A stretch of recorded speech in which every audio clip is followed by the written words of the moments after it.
السلام علیکم ورحمۃ اللہ وبرکاتہ۔ ناظرین، ذوالحجہ کے دن ہے تو یہ دن بہت ہی قیمتی دن ہے۔ اللہ تعالیٰ قرآن مجید میں کہتے ہیں والفجر ولیال عشر، قسم ہے فجر کی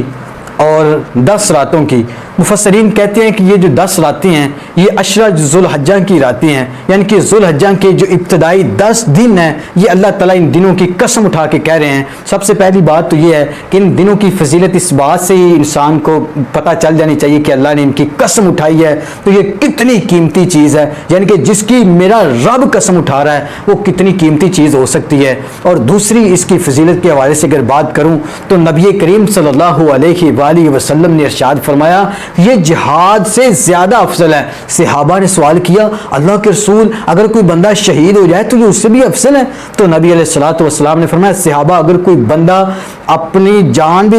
اپنے آپ کو اور اپنی مال کو لے کے جہاد میں چلا جائے، اس کا مال بھی وہاں اللہ کے راستے میں خرچ ہو جائے، اپنی جان بھی وہ شہادت اس کو مل جائے، تو نبی علیہ السلام نے فرمایا وہ بندہ ان دنوں کی ان راتوں کی فضیلت سے افضل ہو سکتا ہے۔ جیسے دنوں کے اندر جمعۃ المبارک کا دن بہت افضل ہے اور مہینوں کے اندر رمضان المبارک کا بابرکت مہینہ بہت افضل ہے اور لیلۃ القدر کی رات بہت شان و شوکت والی ہے، اور ایسے ہی اللہ تعالیٰ نے ان دنوں کی قسم اٹھا کے بتا دیا کہ یہ دن بہت فضیلت والے ہیں اور ان کی اتنی فضیلت ہے کہ اگر کوئی آدمی جنگ کے اندر شامل ہو وہ اس کا گھر کا سارا مال و سامان اس کے ساتھ ہو، سب اللہ کے راستے میں خرچ ہو جائے، حتیٰ کہ انسان شہید ہو جائے وہاں پر، تو اتنا اس کا مقام ہے وہ اس سے زیادہ بڑھ سکتا ہے نبی علیہ السلام نے، ورنہ اس کی جہاد سے زیادہ فضیلت ہے۔ تو یہ دن بڑے قیمتی ہیں، ان دنوں کے اندر روزے رکھیں، نمازیں پڑھیں، ذکر و اذکار کریں،